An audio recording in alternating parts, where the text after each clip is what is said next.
tuto pour la dépose. Donc il vous faudra un petit bol d'eau chaude, bien chaude, le petit bâtonnet de buis qui est fourni et surtout de l'huile. Alors là j'ai pris de l'huile à cuticule, mais vous pouvez prendre de l'huile corporelle, de l'huile même d'olive, un corps gras. Voilà, ça fera l'affaire. Ensuite un savon. Là j'ai mis un gel douche quelconque, mais vous pouvez prendre n'importe quel savon. Du liquide vaisselle, du gel douche, enfin un savon liquide. Et vous mettez tout ça dans votre bol d'eau chaude. Il est conseillé de mettre un petit peu d'huile sur les ongles, tout autour des cuticules, afin de pouvoir aider à décoller. Ensuite, plongez donc votre main dans le bol et patientez. Vous pouvez un petit peu appuyer, comme je le fais un peu sur les capsules, pendant quelques temps. Alors, pour ramollir les gel pads, il faudrait compter 5 à 10 minutes de trempage, contre 15 à 20 minutes pour la colle. Voilà. Une fois que vous avez fait ça, vous pouvez voir, comme sur la vidéo, prendre le petit bâtonnet de buis du côté pointu au départ pour essayer de glisser en dessous. Et ensuite, vous pouvez passer avec le côté biseauté afin de le glisser en dessous et faire décoller l'ongle du gel pad. En fait, l'eau va ramollir le gel pad et il va s'enlever très facilement. Voilà. Ensuite, avec le bâtonnet, je gratte un petit peu sur l'ongle pour enlever le gel pad et vous pourrez carrément l'enrouler autour du bâtonnet afin qu'il s'enlève, regardez, très simplement. Moi je l'enroule comme ça et hop, le gel pad s'en va de suite. Il n'y a plus de traces ni sur l'ongle ni sur la capsule, vous verrez par la suite. Donc s'il y a des résidus, vous pouvez limer un petit peu ou gratter avec le bâtonnet. Voilà.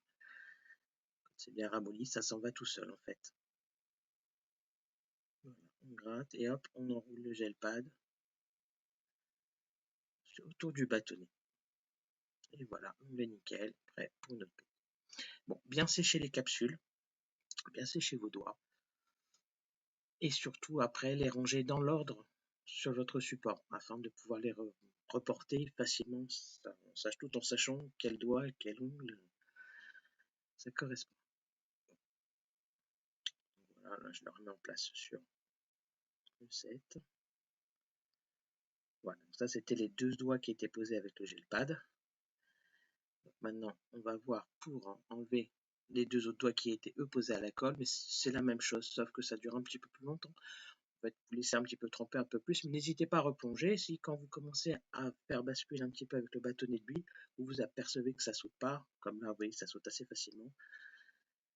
Mais sinon vous retrempez un petit peu et en fait ça ramollit la colle et le gel pad, donc l'eau chaude va ramollir tout ça et faciliter la dépose. Voilà, donc là hop, on gratte un petit peu la colle ramollie qui pourrait rester à l'intérieur de la capsule. Là, hop, on procède pareil pour l'autre doigt. On glisse un petit peu en dessous histoire de créer un petit levier. Là, ça partait pas, on a retrempé, vous voyez. Et du coup, la capsule s'enlève sans problème. La colle ramollie s'en va aussi très facilement. Bien sécher vos capsules après les avoir bien grattées pour être sûr qu'il n'y ait plus de résidus de colle ou de gel pad. Bien séché, comme bien sécher aussi vos doigts. Vous pouvez éventuellement même placer un petit peu de le buffer sur vos ongles, on va le voir après. Et voilà. Donc là, on range bien les capsules. Voilà, là on passe. Il y a un petit peu de résidu de colle, on le voit, ça brille un peu. Donc hop, on tourne le buffer et puis on enlève un petit peu le résidu. C'est pas dramatique. Voilà. Et bien sûr, voilà. Si on peut réhydrater derrière, avec une petite huile, c'est parfait.